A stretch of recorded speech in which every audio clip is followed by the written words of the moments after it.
601. This is Cactus Base. How is your fuel? Straight through the upright. Come back and blow up the world! Edmund O'Brien plays a fighter ace who can't follow orders. He keeps chasing Germans deep into enemy territory when he's supposed to stick with bomber escort.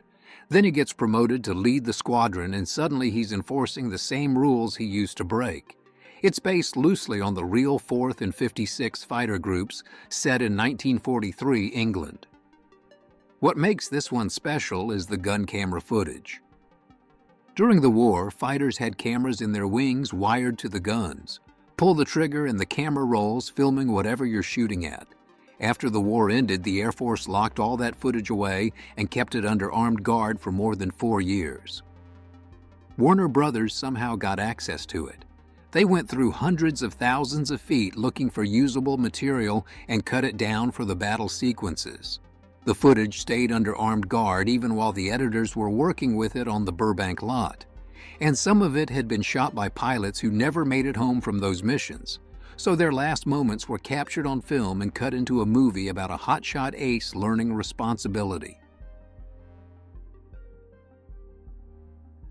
Steve McQueen's in this one as a B-17 pilot who can't get enough of combat. Robert Wagner plays his co-pilot, completely different kind of man, and the two of them end up falling for the same English woman. It's set in 1943 England, and Columbia Pictures had a problem. They needed to fill the sky with bombers, but they only had 3 planes. So they shot the whole thing in black and white, because all the best combat footage from the actual war was in black and white, and if they matched it, they could cut real bombing missions right into McQueen's movie. Those 3 B-17 flew from Arizona across the Atlantic in September 1961. They had wartime turrets pulled from surplus and reinstalled before the flight. Once they had them on the ground, they filmed those same 3 planes over and over with different names painted on their noses, so it would look like a full squadron. Then they started pulling from the archives. William Wyler had made a documentary called Memphis Belle back in 1943, and he'd shot it during actual bombing runs over Germany. Columbia took that formation footage, those real combat sequences, and cut them together with McQueen's 3 planes. They also grabbed the belly landing from 12 O'Clock High. Stunt pilot Paul Mantz had done that in a radiation-contaminated B-17 back in 1949. They lost a guy making this film. Mike Riley went up for a parachute stunt 2,000 feet over the English Channel. The man had done this his whole life. He was the British champion. He came down, hit the water, and drowned at 29 years old. Sterling Hayden plays a carrier commander during Korea who spends most of the movie flashing back to the Pacific, taking over a group of raw pilots and grinding them into shape for the Philippines campaign. This was a monogram picture, which meant Poverty Row, which meant no money and no prestige, but somehow they got their hands on real color footage from the Battle of Lake Gulf and Navy gun camera film, and they got permission to shoot on the actual USS Princeton. About 40 minutes of this 83-minute movie is real World War II footage. Carrier operations and dogfights and fleet action all cut into the story. They shot it in Cinecolor, and that actually helped the old 16mm archival stuff blend with the new material they were shooting. The continuity is a mess if you're paying attention, like, for example, pilots take off in Corsairs and land in Hellcats. But nobody cared because the editing worked well enough to get an Oscar nomination for Best Film Editing, which for a Poverty Row production was unheard of.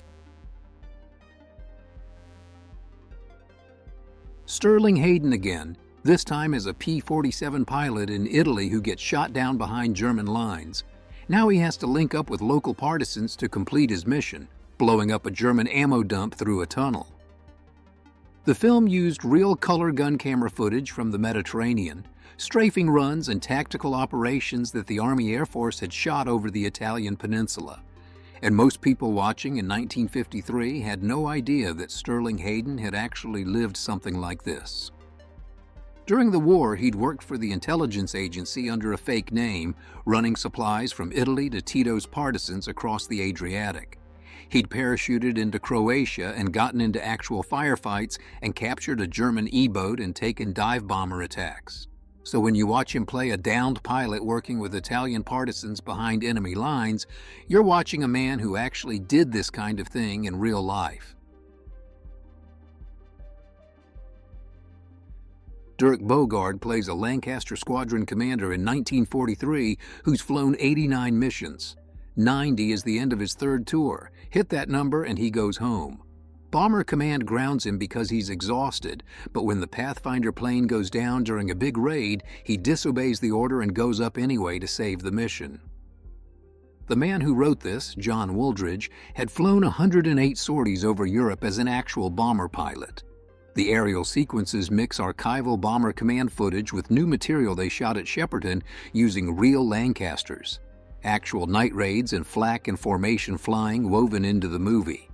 Bogarde himself had spent the war as an intelligence officer picking bombing targets in France and Holland and Germany. So the guy playing a bomber pilot had actually picked targets for real bomber pilots to hit.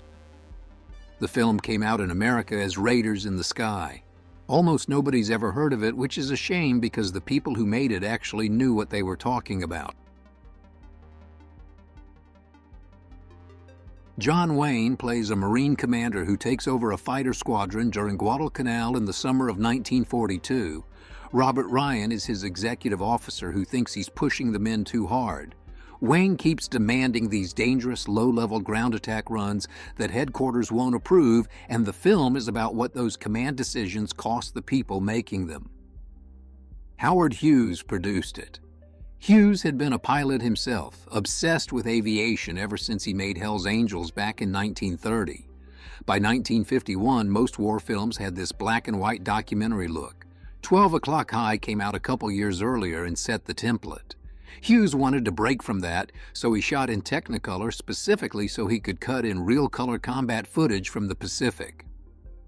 And he had access to serious material. Aerial footage shot over Guadalcanal, kamikaze strikes on American ships, fleet action across the Pacific, gun camera film from actual dogfights. The military had shot all of this during the war, and Hughes built the production around using it. This one's based on Colonel Robert Lee Scott Jr.'s autobiography. He was a fighter pilot who got told at 34 that he was too old for combat, so they stuck him flying cargo over the Himalayas. Scott talked his way into the Flying Tigers, became an ace, and spent the war wrestling with what it meant to kill people. Warner Brothers threw everything at this one. Up to 60 aircraft, which was massive given wartime restrictions on fuel and film stock. The Army Air Forces provided P-40 fighters and crews, with Luke Air Force Base as the main location for aerial sequences.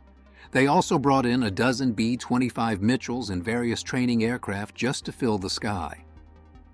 During the aerial filming, a mid-air collision killed Lieutenant Patrick D. Holland and at least 4 other men. They were running training maneuvers that the camera crew happened to be shooting at the time. That footage, the actual collision, ended up in the finished film. Gary Cooper plays a rear admiral looking back on his whole career. Starts in 1921 when he's a young officer trying to land on the deck of the USS Langley, the first American carrier. Nobody believes in carriers yet. He spends decades fighting bureaucrats, gets exiled to a desk job in Panama, and finally sees vindication during World War II when carriers win at Midway and Okinawa. The first 2/3 are in black and white. Then it switches to Technicolor for the final act. That wasn't artistic. It was the only way to solve a problem. The archival footage of the Langley from the 1920s only existed in black and white, shot at silent speed, 16 frames per second. They had to convert it to 24 just to use it. But the combat footage from World War II, Midway Okinawa kamikaze attacks, all of that existed in color. The Navy gave them everything. Access to the escort carrier Bairoko to stand in for the Langley, jet fighters, and Admiral's barge. But most importantly, they gave them unreleased color combat footage from the Pacific that had never been shown publicly. Real kamikaze strikes and combat operations from the last 6 months of the war. Technicolor shots nobody outside the Navy had ever seen. The closing sequence uses real footage of the battle-damaged USS Enterprise returning to New York Harbor in 1945. You can actually see Statue of Liberty in the background. The Doolittle Raid, first American strike on Japan after Pearl Harbor. 80 men in 16 B-25 bombers launched from the carrier Hornet. First time anyone tried getting medium bombers off a carrier deck. Van Johnson plays Captain Ted Lawson, and the film follows him through training, the raid, the crash in China, and the recovery that cost him his leg. The War Department gave them 12 B-25s and pilots to fly them. They filmed at Eglin Air Force Base in Pensacola, the exact location where Doolittle trained his real crews for the actual raid. They cut in actual newsreel footage of B-25s launching from the Hornet during the real Doolittle raid. The carrier wasn't available, sunk at Santa Cruz in 1942, so they built a 60-foot miniature and combined it with the genuine wartime material. During production, an oil refinery fire broke out in Oakland. The crew scrambled a camera plane and one of their B-25s flew through the smoke and shot footage. That ended up in the film as the Tokyo bombing. The film still has 100% on Rotten Tomatoes even though it's over 80 years old. James Clavell wrote the screenplay, same guy who did The Great Escape. It's 1944 and a Royal Air Force Mosquito Squadron gets assigned a near-suicidal mission. Destroy a German rocket fuel factory that's built under an overhanging cliff at the end of a narrow fjord in occupied Norway. The only way to hit it is to fly at treetop level through the fjord under heavy anti-aircraft fire and keep bombing the cliff until it collapses and buries the factory. By 1964, the de Havilland Mosquito was extinct as an operational aircraft. So Group Captain Mahady, same guy who later sourced the fleet for Battle of Britain, tracked down 9 of them at a decommissioned Royal Air Force unit in Exeter. 5 flyable, 4 for ground shots. Those planes were days from being scrapped. If they'd gone to the Air Ministry 2 weeks later, they'd have already been dismantled. The production cut in real wartime gun camera footage and Bomber Command operational film from actual missions, then combined it with miniature work for the climax.